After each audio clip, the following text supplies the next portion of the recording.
तो बच्चा party next question number 27। Question number 27 में क्या है कि इसमें आपको एक रीजन बता रखा है कि in a certain region of space electric field along the Z direction, मतलब इलेक्ट्रिक फील्ड की जो डायरेक्शन है वो फिक्स है किधर, जेड एक्सिस की तरफ है, ये याद रख लेना।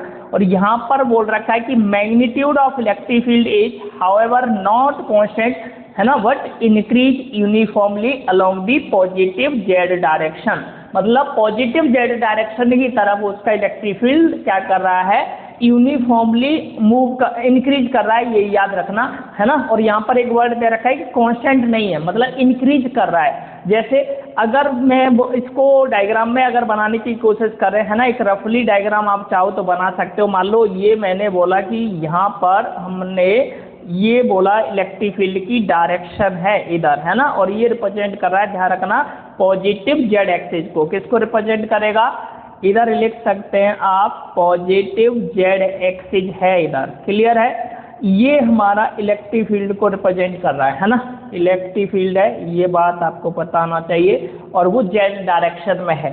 इसके बाद बोल रहा है आपसे कि यहाँ पर positive Z direction at the rate of, है ना, 10, है ना, यहाँ पर लिखा है ना 10 की पावर, इसको करेक्ट कर लेना, कितना है 5 होगा, 10 की पावर 5, यहाँ मैं लिख देता हूँ 5 न्यूटन पर कूलम, न्यूटन कूलम पर मीटर कर लेना, यहाँ पर न्यूटन कूलम पर मीटर लिखा हुआ है तो यहाँ पर माइनस न्यूटन पर कूलम, ये मैंने लिख दिया, न्यूटन पर कूलम पर मीटर के हिसाब से है, ये ध्यान रख लेना। अगर मैं बोलूँ कि न्यूटन कूलम पर मीटर है, इसके बाद बोल रहा है कि what are the force and torque experience by the system, और having a total dipole moment जो है वो दे रखा है कितना, यहाँ पर वो भी दे रखा है 10 की पावर -7, कितना है ये 10 की power -7 coulomb metre in negative, और यहाँ पर लिखा हुआ है in negative Z direction. Negative Z direction का मतलब होता है अपोजिट डायरेक्शन में। तो अगर यहाँ पर इलेक्ट्रिक फील्ड की डायरेक्शन किधर है, पॉजिटिव जेड एक्सिस की तरफ है, लेकिन यहाँ पर अकॉर्डिंग टू क्वेश्चन जो डाइपोल मोमेंट रखा हुआ है उसकी डायरेक्शन किधर है, जेड एक्सिस के मतलब नेगेटिव साइड में, है ना। तो यहाँ पर अगर मैं बोलूँ कि यही आप इसको इलेक्ट्रिक फील्ड से कंपेयर करते हैं, मान लो यहाँ पर इलेक्ट्रिक फील्ड हम ड्रॉ कर लें, ये भी इलेक्ट्रिक फील्ड की लाइन है ना, और ये भी इलेक्ट्रिक फील्ड की लाइन, अगर मैं इस तरह से ड्रॉ कर लेता हूँ तो अब यहाँ पर देखो क्या रखा हुआ है, आपका कोई डाइपोल रख दिया हमने, और ये डाइपोल की डायरेक्शन, इसके 2 पॉइंट मान लो डाइपोल है तो 2 चार्ज रखेगा, एक को बोल सकते हैं हम, है ना, -q, और एक को बोल सकता हूँ +q। अब इसकी डायरेक्शन किधर है, आप बोलोगे अपोजिट डायरेक्शन में, मतलब इधर है, तो दोनों के बीच में जो एंगल सबटेंडेड होगा वो 180 डिग्री हो जाएगा। तो मैं यहाँ डायरेक्ट थीटा की वैल्यू चाहूँ तो मैं लिख सकता हूँ गिवन में, तो आप सबसे पहले लिखेंगे गिवन, जो वैल्यू दे रखा है उसको लिख लेते हैं, है ना। अब यहाँ पर रेट दे रखे थे इलेक्ट्रिक फील्ड के अलोंग जेड एक्सिस, तो मैं लिखूंगा इसको कैसे, DE अपॉन में dz की वैल्यू दे रखा है, क्या रेट है 10 की पावर 5 न्यूटन कूलम पर मीटर, ये याद रखना। अब यहाँ पर देखो आप सबसे पहले अगर हम डाइपोल मोमेंट की बात करें तो वो भी दे रखा है 10 की पावर -7, है ना, कूलम मीटर, ये दे रखा है। इसके बाद ये हो गया डाइपोल मोमेंट, और मुझसे क्या पूछ रहा है कि आप फोर्स निकालो, क्या पूछ रहा है आपसे, फोर्स की वैल्यू आपको फाइंड करनी है, तो फोर्स निकालना है, और फिर आगे भी आपसे बोल रहा है, इसके आगे बताओ क्या, साथ साथ आपसे बोल रहा है फोर्स के साथ साथ आपको क्या निकालना है, टॉर्क भी निकालना है, तो टॉर्क भी निकाल लेते हैं। तो सबसे पहले मैंने यहाँ पर लिख लिया कि मुझे 2 चीज़ें निकालनी है, एक फोर्स और एक टॉर्क निकालना है, दोनों में क्वेश्चन मार्क हमने लगा लिया। तो सबसे पहले हम फॉर्मूला अप्लाई करते हैं फोर्स का। अब सभी बच्चे जानते हैं कि जो फोर्स का फॉर्मूला होता है, तो सबसे पहले मैं यहाँ पर फोर्स का फॉर्मूला लिख लेता हूँ, है ना, अप्लाई करो जल्दी से।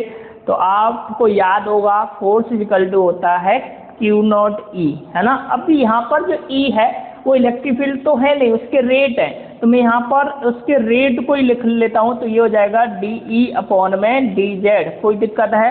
अब एक और चीज़ आपको समझनी है, क्या चार्ज है, तो यहाँ पर आपको ये फॉर्मूला अप्लाई नहीं करना, है ना। तो हम क्या करेंगे, दूसरा फॉर्मूला इलेक्ट्रिक फील्ड, तो यहाँ पर इलेक्ट्रिक फील्ड भी डायरेक्ट नहीं है, रेट दे रखे हैं तो रेट को तो मैं लिख लेता हूँ DE/dy हो जाएगा, लेकिन चार्ज तो नहीं पता ना, तो मैं यहाँ पर दूसरा फॉर्मूला अप्लाई करूँगा। तो दूसरा formula in term of dipole moment हमने पढ़ा है PE होता है, क्या होता है आपने पढ़ा होगा है ना PE। अब देखो यहाँ पर अब अलग अलग फॉर्मूला अप्लाई कर सकते हैं। तो P की जगह पर P की वैल्यू दे रखा है, आप रखोगे 10 की पावर कितना, बोलो जल्दी से कितना दे रखा है -7, और मल्टीप्लाई में इलेक्ट्रिक फील्ड डायरेक्ट नहीं है, रेट है, तो इसको DE/dz पहले लिख लेना, फिर वैल्यू पुट कर देना।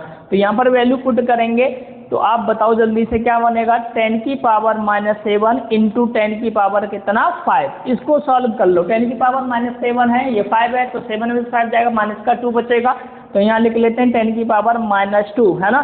ये वैल्यू किसकी आ गई, फोर्स की आ गई। तो पहला पार्ट सॉल्व हो गया, जो कि मुझे यहाँ पर फोर्स ही क्या चाहिए था निकालना है ना, ये मुझे चाहिए था तो वो मैंने निकाल लिया।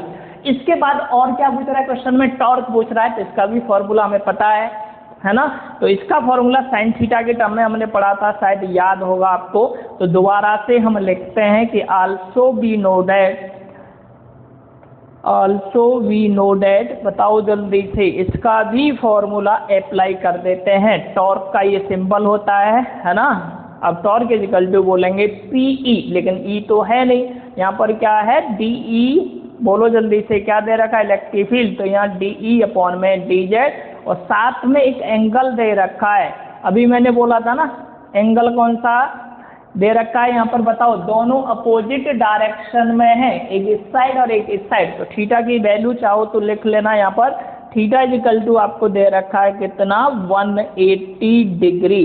तो अब इस वैल्यू को यहाँ पर पुट कर लो, तो P की जगह पर फिर से वही वैल्यू पुट करेंगे हम है ना। कितना दे रखा है P की वैल्यू 10 की पावर -7।